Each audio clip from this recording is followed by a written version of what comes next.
My name is Darren Hupke, and this is Pixels and Polygons, part of the Soundstone Network.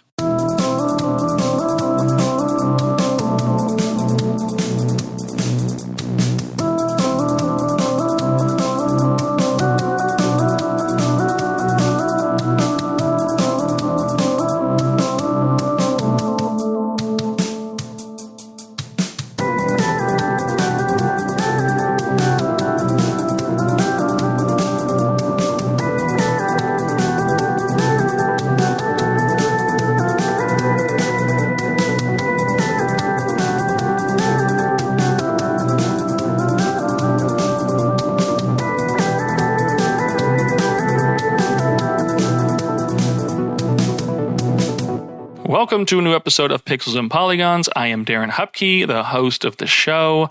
If you are a returning listener, thank you so much for coming back and checking out another episode. Hopefully this is another entertaining one for you, and I appreciate you for coming back week after week. If you are new, it's a simple pitch. I sit down with a guest each week and I ask them a video game related prompt or question, and we talk about it. It's 20 to 40 minutes or so each episode. This can stem from topics like what's a underappreciated or below average game you love that doesn't get enough attention, or what is your history with video games? When did you start playing and when did you fall in love with them? Or why do you play the games that you play? There could be a lot of different things. The conversations can go in a lot of different directions, but the point is just to have a great and thoughtful conversation that maybe sparks your own ideas or your own interests as a listener to think about your own responses, and hopefully just have some fun along the way. If you like what you hear and you want to support the show, I've got a few different ways you can do that. I have links in the show notes below to everything that I do, and I'll highlight one of those in particular.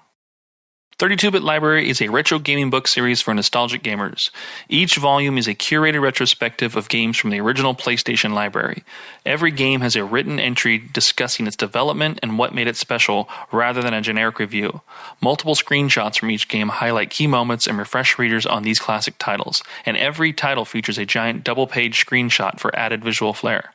Additional essays by industry professionals provide context and history within each volume. Whether you are a die-hard PlayStation fan or want to explore the history of this generation for the first time, the goal is that you'll learn something new inside every volume. You can find links in the show notes below, or head over to pixelsandpolygons.net to buy your own physical copies, or over to patreon.com/Darren Hupke for the digital editions. With that out of the way, we can start the episode right after an ad from one of our Soundstone Network partners.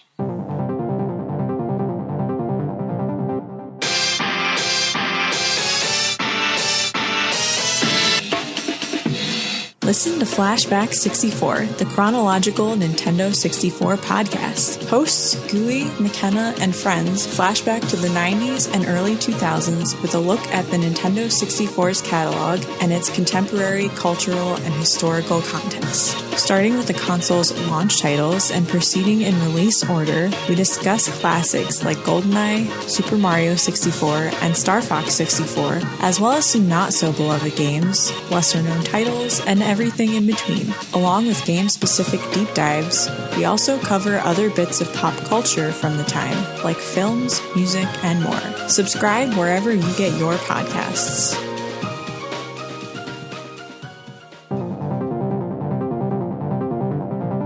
All right, welcome to a new episode of Pixels and Polygons, a conversational podcast about video games. I am Darren Hupke, and I'm with longtime guest / collaborator / friend of the show / convention buddy. You know, a lot of things we've been able to do. But Brian Rigsby from Retro Game Books joins us again on the show. It's been a while, but it's exciting to have you back, Brian. Welcome back to the show. Yeah, thank you for having me. Good to be here. You've been cooking up a lot of stuff in your world. I know that you just launched the volume 3 of the SNES map books, and is it official that you are working on that retooled NES maps, or is that still kind of quiet and I should edit this part out? No, you're good. It's official. So for people that don't know, that's the NES version of our map series. We did NES first, and so this is taking that small format, making it big, glossier paper, hardcover, many more pages. The whole thing is being actually completely redesigned. So like page by page, there's all these new articles. There's a cool interview I won't spoil yet. I'm really excited to share that. I think NES and just video game fans in general will be excited about. So tons of content. So yeah, that's happening. Plus a couple other books that will be coming out really, really soon that I really can't wait. And these are written by a couple of new people to retro game books. So also exciting. Yeah, that's cool. Yeah, I did a little review of the NES Maps book like a year or two ago on my Patreon. I don't think I complained about it at all, but if I did have any complaint, it was just the size. Like I would like it for it to be bigger to look at the maps, you know? Like I completely enjoyed it in the size that it was. Like it does exactly what it needs to do. But the idea of having a bigger one, like I'm not going to say no to. So this should be matching that same kind of size of the SNES books. The SNES similar size. So really big, perfect coffee table book, and also tons more content, more games, just like bigger displays, like guest writers, all that good stuff. Yeah, I'm very excited about that. So I look forward to all of the retro game books announcents, and I'm excited about these original books too. So curious to see when those finally hit and everything to be able to pick up some more stuff. So check out retrogamebooks.com. The links will be in the show notes below. But per usual, support Brian and follow all the stuff, social medias, all that jazz. All right. But let's get into it then. Let's do an icebreaker. Let's get you warmed up. It's been a minute, so let's see what we can do for you here. This is usually where I feel totally stumped and I start looking at my shelf for answers. So if you see me doing that, that's what's happening. Well, let's ask you this one. This one, it will make you have to think a little bit, I think. But what is your favorite mini game or game within a game? So I say favorite. It doesn't have to be your number one favorite, but what is a mini game or game within a game that you enjoy or you love or is memorable to you? It's funny because there's none of them really stick out because they often just kind of float by. I feel like am I doing them for achievements or for items? It feels like that's often the motivation. Like a lot of the ones in the Final Fantasy VII remakes, were fun, annoying, fun/annoying to me. They the chocobo thing. So I know you said favorite, but I'm just I got to get this out here first. The chocobo thing where you're floating through the rings, it required such insane precision that I felt like they're really doing themselves a disservice. Because I wanted that perfect result. I was trying to get everything checked off, and that's my own fault. I shouldn't try to do everything. But actually, Final Fantasy games have some of my favorite mini games, if you can call them that, the card games.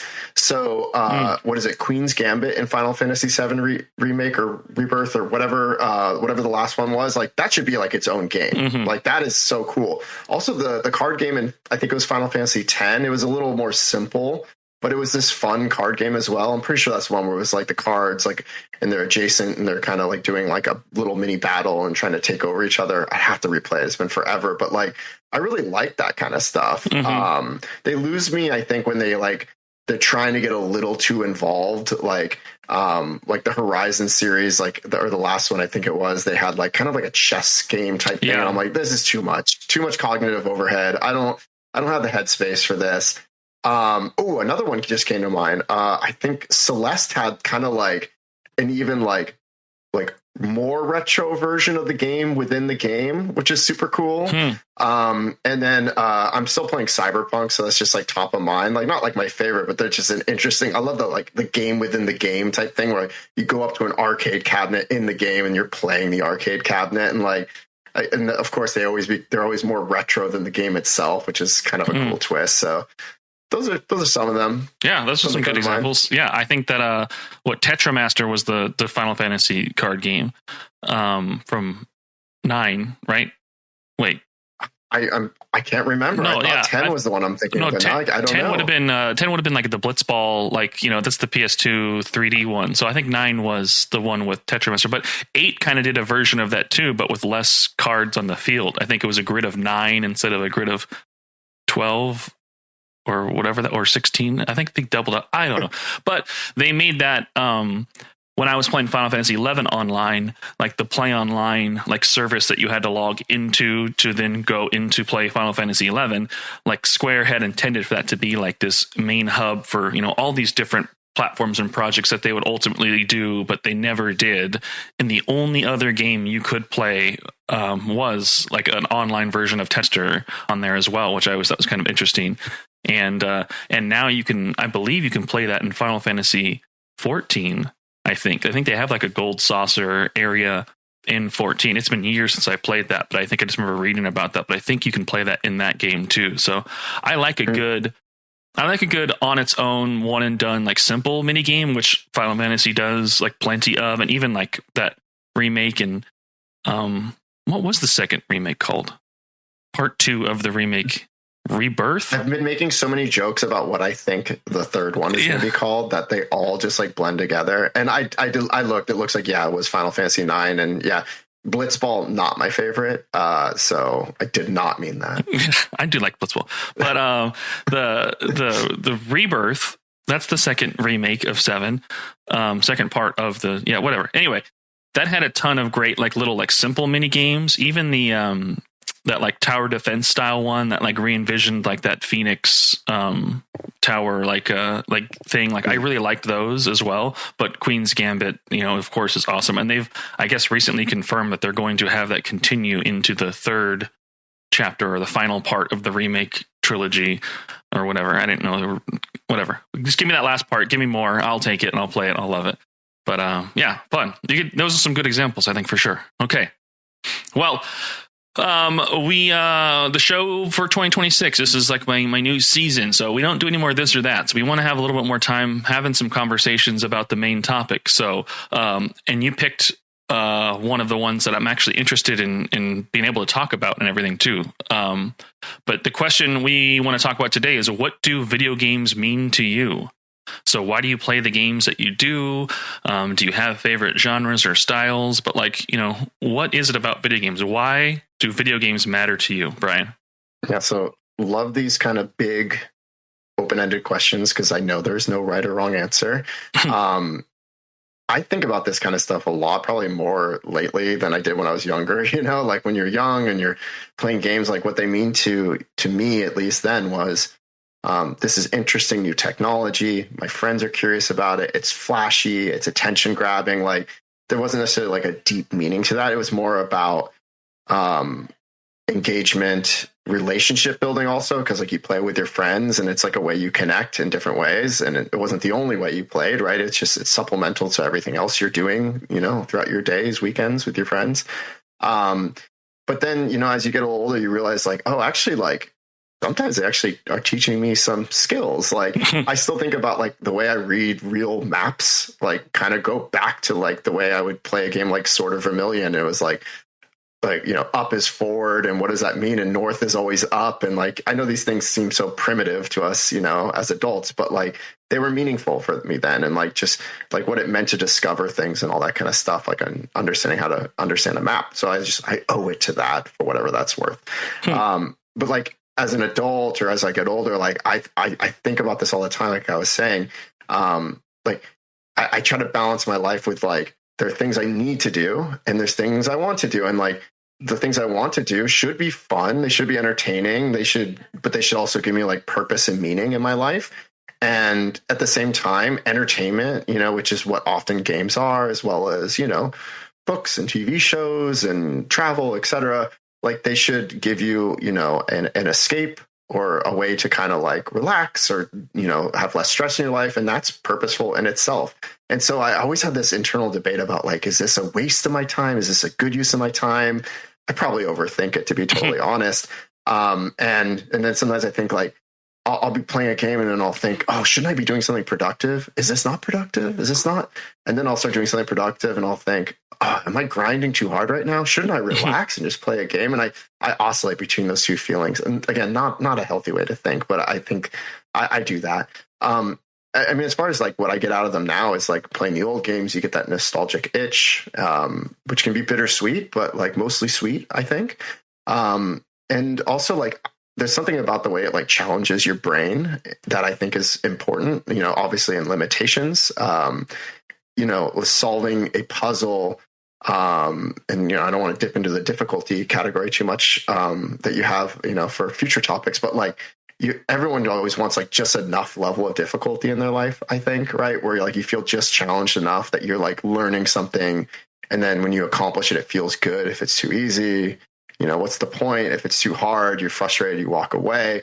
And like, that's what makes games meaningful, is when you feel like you're learning something and you're getting a good challenge. And it's like, I don't know, scratching your primitive itch to just like resolve conflict. Like the things that like, we don't want big conflict in our lives, hopefully, right? Like we don't need these messy situations in our life, but like, when we deal with them virtually, they can feel rewarding and interesting. So,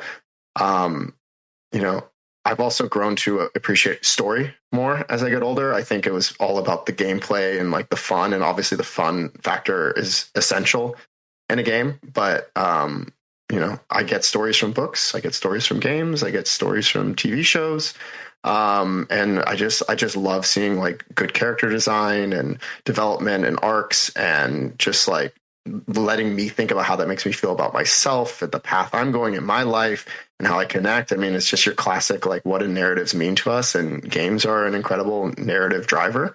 So they're meaningful in that way as well. Yeah, I'll stop with my ramble. It's all of those things and so much more. Yeah. Well, I'd like to maybe pull out some of those threads. I think it's funny too. You mentioned the grind of it all. Like, I think I'm in a similar space. Like, we both work on our projects, and like, we want to progress and continue and do that. And we do these things like not as our primary like sources of like income and time and all that stuff. Those are like extracurriculars on top of the free time we have, on top of the family stuff we have, on top of everything else that's going on in life too. So sometimes it's like, it's rewarding to make progress on those things and do those things. But then like, you're like, wait a minute, I'm doing these things because it's tied to my love of video games. Shouldn't I be playing video games still? Like aren't video games important if that's what I'm spending my extracurricular time with doing and everything? So you got to make sure you are playing them sometimes. But it's fun, like, to think about, like, it is an escape to get away and to relax and to take, some time away from things. But that's also the unique part about video games though too. Is like, is it productive doing that? Like, yeah, like if you're being challenged, or if you're pushing yourself more to like think critically, or like, even be inspired creatively, like you can get more, I think, out of video games than you can maybe in some other mediums. I sometimes, I know people think down on video games. I think they think that, go read a book, or go, play a sport, or go do something. Video games are not something you should be, wasting your time with, type of thing. But like, if you have time to watch a movie, or you have time to read a book, or you have time to play a video game, I think you're going to get, varying levels of like similar like outputs from all of those things. But I think the interactivity of games like allows you to invest more in, like, if you want to be more involved and you want to have more stimulation and more challenge and more like the learn and skill aspect of it, you can, or you can have it be a more simpler game that is like watching a movie, where you can just be entertained by it and just accept it for what that is and everything. But yeah, we do kind of grow with it as well. So you mentioned the age thing. As a kid, maybe you were more keyed into like gameplay, and now you like more narratively. Like, so games must have meant something different for you, like, over your life. Like, you're playing them for different reasons. Like, you're playing them for entertainment, but the reason you're sticking with them has probably evolved a lot over it. But like, as a kid, why do you think you started playing games? Was it just because everyone else was doing it, because it was around and available to you? Like, what kept you coming back to playing video games? Because not everybody, kind of sticks with it into young adulthood, and then even into adulthood. Even, some people just kind of like shed it and everything. But what do you think about games has kept you like in their orbit, around you and playing them? I mean, the initial connection was the social connection. It was the next door neighbor, the swapping secrets, the passing the controller.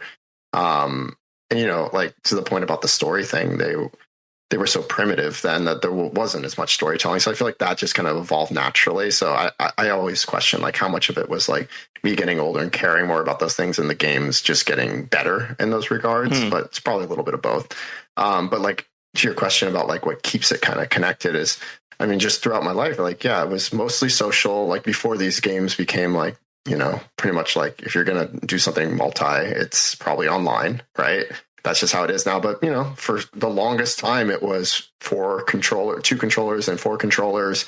It was something for us to do. Like, the reason why some of my favorites are not necessarily like the greatest games of all time is just because I'm like, oh, but that's when me and my friends sat and did this for like weekend after weekend, because like we were so curious, and like we got farther and farther. And that's not like all we did, but that was the thing. That was the moment we remembered because we like accomplished something really cool together. It was also, you know, like the Golden Eye and the WWF No Mercy days and Smash Brothers and all that stuff. Like those are just like, you're not just playing the game. You're like, you're taking breaks, you're eating pizza, like you're joking with your friends. Like it's this whole social thing. It's almost like its own little mini party.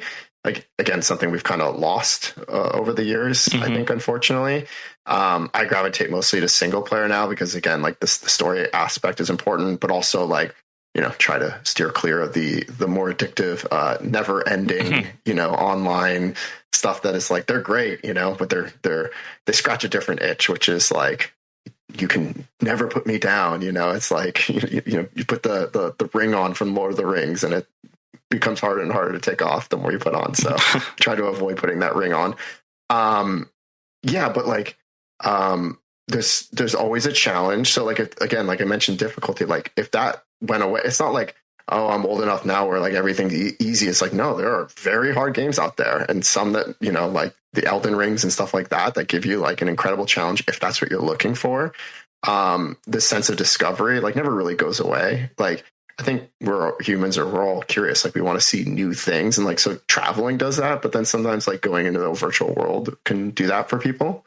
I think that's part of it as well. Yeah, that's fun. I think that's what it does for me. I am not a person who likes to travel much at all. My wife would probably like to travel so much more. But, you know, I like to make sure I can at least retreat back home and be comfortable, maybe even make sure I can be near my systems or my games or something like that to have my evening where it's like my controlled space and stuff. But I think I'm getting that sense of adventure or that same mindset of like traveling, like by experiencing these other like types of games and things like that. Like taking me to other worlds is probably like giving me those same like rewarding, like dopamine, you know, mental connections and all that stuff that people get from legitimately and physically traveling to spaces. Yeah, you mentioned the bittersweet aspect of it. And I think it's the same thing for me. Like games were much more social, like early on, playing with friends and playing with neighbors and cousins and everything. And in a world where we're connected by the internet and should be more connected than ever, like this is when I'm the most isolated in playing games at my age. It is primarily the single player experiences that I am playing. And like, yeah, other people might be playing those like with me, like the same games with me and all that stuff. And we can talk about those things. It is still often just being experienced like solo. And it is quite different from what it used to be, you know, like the excitement of finding a secret and then go like sharing about what that was like on the playground, like the next day at school or something, or on the weekend, spend the night and like, you know, just playing through and passing the controller around. Like those are just not things that happen even in an era where they probably could happen easily than ever because of us being connected by the internet. They just don't, you know, but that's also likely influenced by outside things, just age,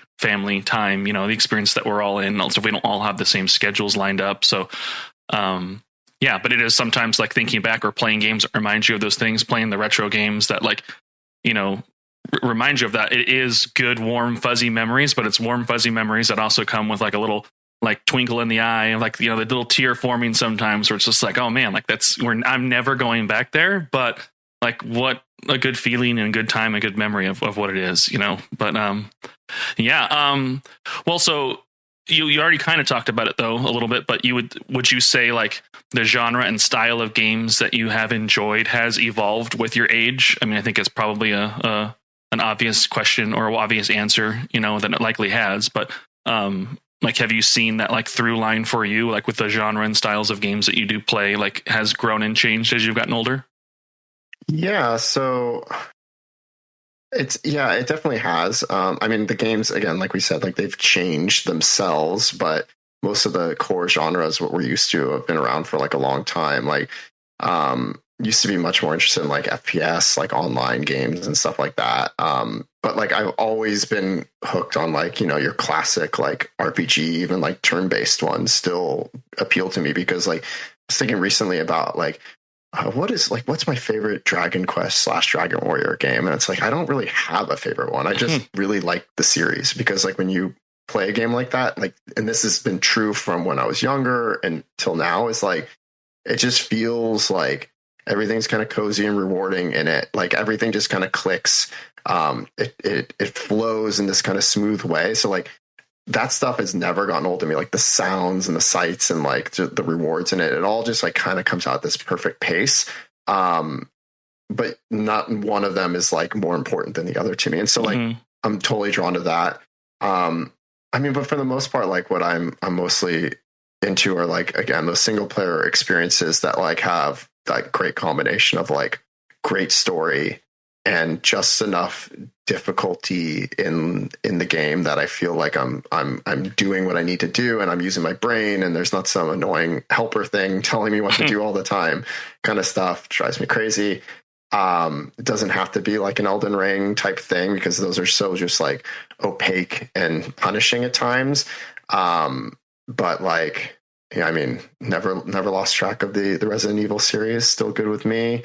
Still like some puzzle games, but like I don't see myself doing like, you know, sports games so much or anything like that.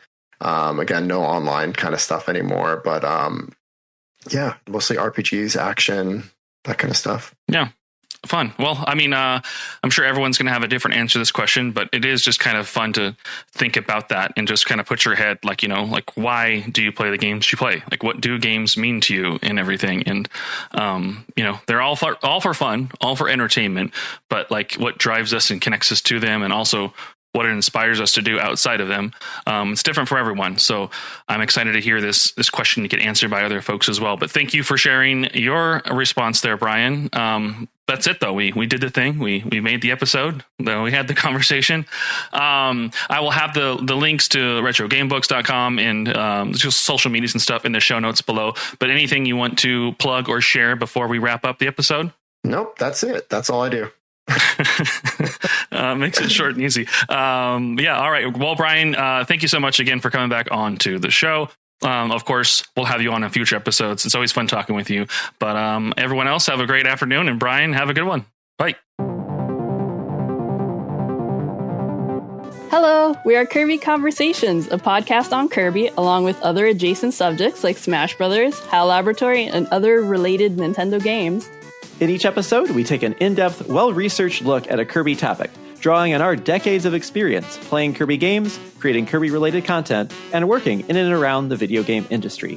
I'm Sean Douglas. I'm a theater and video game journalist. And my name's Bridget. I'm an online Kirby commentator and collector. Our team also includes photographer and Nintendo ambassador Kai Captain Dangerous Parker and Gigi, the editor-in-chief of Wick Kirby. Join us for deep dives into Kirby's history, interviews with industry professionals, and even inside looks at Nintendo, as together we explore all things Kirby and HAL Laboratory. You can find Kirby Conversations on Apple, Spotify, or wherever you listen to podcasts.